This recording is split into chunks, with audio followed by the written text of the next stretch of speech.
না, এখনো পর্যন্ত ম্যাজিস্ট্রেট এলো না। ম্যাজিস্ট্রেট না আসলে ডাক্তাররা বলছে যে আমরা কোনোভাবে বডি ছাড়বো না।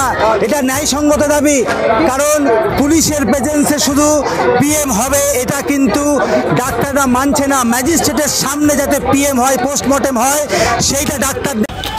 আস্তে আস্তে